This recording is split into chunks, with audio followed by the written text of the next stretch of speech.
Hello and welcome to this special series where we are taking a look at some of the ministries where considerable work has been done in the last couple of years. What were the real issues that the ministers faced when they took over? What have they done about it so far? What are the challenges that still remain? How can they be overcome? And it's great to have with us Piyush Goyal. Many say that you're one of the ministers who's been able to make a real mark in these couple of years. And over the next half an hour, we're going to try and see to what extent that is correct, what you've tried to do and what you haven't. And when you actually are looking at what the issues for the power ministry are, many people feel it is only about generation. That's what used to be the whole thing. There's not enough capacity in the country. That's actually not really the problem anymore, is it? I think the problem in the country always was in the mind. It was never in our ability to perform. And that has been probably the biggest change that has happened in the last 2 years, where the people today, even within government, of course outside also there's a great sense of expectation and enthusiasm, but even within government people are willing to accept that things can happen. So today capacity is not an issue. I keep reading today that and the country surprised. is surplus in coal, the country is surplus in power. We've been able to expand transmission capacity significantly in the last 2 years, almost 150% of what was done in the 2 years before we came in. So we've added 50,000 circuit kilometers in 2 years, something which has never happened in the history of India before. And today as we speak, we give out information to the public on a real-time basis through our Vidyut Prabha mobile app of exactly every state's consumption of power, every state's purchase, even on the power exchanges, and what the states are declaring as their shortage. But would it be fair to say India is no longer a power, and this is perhaps a change which has been happening over the last, it's One been can accelerated. confidently say India has no power shortages today. If at all there are certain areas which face a little bit of a stress, it's more to do with legacy or historical reasons that we never planned to transmit enough power to those regions. So for example, when we came in, we realized the Northeast is in a complete shambles. They hardly had any transmission or distribution infrastructure to speak of. So we put in a lot of focus effort there, almost 10,000 crore worth of schemes already under implementation in the Northeast. South was an area which was always energy starved. Yeah. So when I came in, we realized that unless we add huge amount of transmission to South India, we're never going to be able to solve southern grid work that you southern grid. So we expanded transmission to the southern grid by 71% in the first 18 months. It is still a problem that we are still a country where there are millions and millions of villagers who still live without electricity. That is a problem. You're going to continue to face environmental issues. You're going to continue to face what is the future of coal? Is that really going to be the fuel of the future? When I came in, I found in generation fuel to be a weak link. Okay, fuel was one weak link.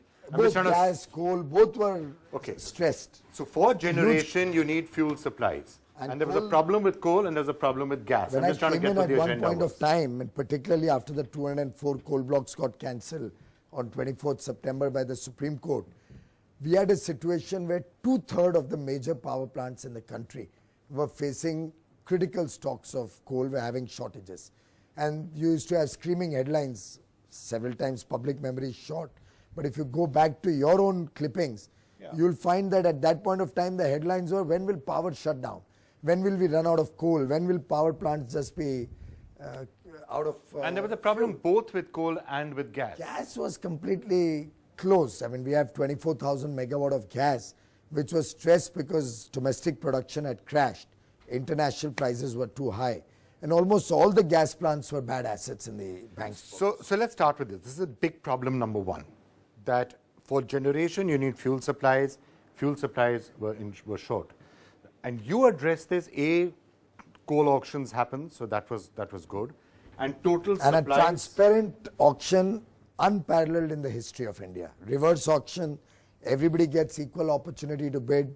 It's on public display, the whole world can see minute by minute, second by second what the bidding is happening. So coal auction, that helps. Generation and production of coal, has that also gone up? Huge. I mean, last 2 years, we've added 74 million tons of production of coal annually. So in 2014, Coal India produced 462 million tons. 2016, 2 years later, Coal India produced 536 million. But we are still importing a lot, and especially areas like coking coal and others are not places which, so we're still having to import those. We don't have the technology. Coal imports have fallen by about 28,000 crore in the last year alone. And you'll appreciate that there are two types of coal imports. One is coking coal, which is used for the steel plants. India still has a shortage of that. We've not been able to explore enough coking coal. Will the new washeries help in that? Marginally, but the new washeries will help get cleaner coal to the thermal plants. Going forward, we've had Paris now, other things. At some point, people are going to say, look, we get that Indians need power, but if you're going to do it with coal, then that potentially destroys the planet. Is that something India which you're does not have cognizant? much of an option. Just like the West for the last 150 years. Or China. I mean, look at what China has done for with the their last coal. many years exponentially grew their coal consumption.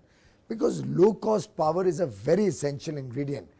As you develop your nation, as you develop the lives of your people, as you bring industry and manufacturing to your nation to create jobs. And I think India will continue to use large amounts of coal so that our power cost is kept affordable. Industry can expand, industry can provide jobs. So you're not thought of saying, let's take a strategic decision to try and replace coal with gas or nuclear. Yes. I know you have very aggressive solar and renewable power plans, which I'll come to. That perhaps is the best option of them all. But for the moment, coal will continue, you're saying. Well, incidentally, we don't have enough domestic gas, and importing gas doesn't bring stability and doesn't even help my energy security. Energy security is a very important element of all our plans. Yeah. But coal is our own, it's domestic. I can depend reliably on that to provide the base load. And today, India has embarked on the world's largest renewable energy program. But I can't tell my people I'll give you power in the day hours and in the night you don't get power. Unless battery technology improves. Battery technology storage is still extremely expensive. Coal fusion is also a few So years it will take a long time to happen. So what we are doing as a responsive, environmentally conscious global citizen is to clean up coal. So we are trying to see where the old plants we can phase out gradually and get new supercritical technology. We are working with the Australians, with MIT now. I'll shortly be signing up with MIT. A collaboration to work research on clean coal technologies. So our idea is that coal will be required. Can we use it more efficiently? And mitigate the impact That's of right. mitigate. And of course, a lot of policy measures which can help to use that coal efficiently. We've done one of the most transformational changes to the coal linkage policy, where we are now saying that coal will not be from one coal mine to one plant. All the linkages or all the allotments of coal supply that have been made to a particular state or to a particular company will all be clubbed together and be available. Take the case of NTPC. We have 45 plants of NTPC all across the country. And each one has coal coming from a or two particular mines to that plant. Now what we've said is all the coal that's available to NTPC be considered as one allotment.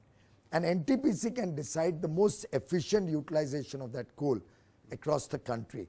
And my own sense is that it will reduce the generation cost by about 40-50 paisa per unit, which is huge, which in a way translates to about 15% saving on the cost of power that NTPC generates, overall cost, average cost. B, it will reduce the freight, long distances of railway lines getting clogged with coal rakes. And potentially pollution as that coal goes out into resulting in the air. huge amount of pollution. And there's one more angle. Now, there may be a plant which is 30 years old, 35 years old, which guzzles a lot of coal much more than a new efficient plant would. That plant would also give out a lot more pollution. Instead of using coal there, now NTPC can probably increase the plant load factor and output out of the more super efficient plants.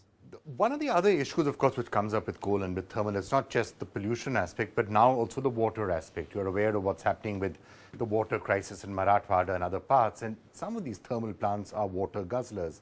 Other than Parli in Maharashtra, where we've closed down several plants of Mahagenco since about 9 or 10 months now. Other than that, across the country, by and large, there is no thermal power plant which is causing stress to the local area in terms of water. What we've done is that we've made sure there's so much sufficient power generation available that anywhere in the country, and I actually called up the Chief Minister of Maharashtra the other day to talk to him if any other plant he wants to shut down. We'll ensure you get adequate power from somewhere else, but don't use any water. You may also note that one other game-changing decision that the cabinet took in the tariff policy about 4 months back, which has huge transformational impact in the long run, was the compulsory processing of water of all the towns and villages in the towns and cities in the country, so that that wastewater can be used to generate thermal power. So what we provided is that any power plant 50 kilometers in the radius of this wastewater processing facility will have to compulsorily use the water out of this wastewater retreated water, so that clean water which they would otherwise use can move to the cities and towns for serving the people, or to the farmers for recharging the groundwater.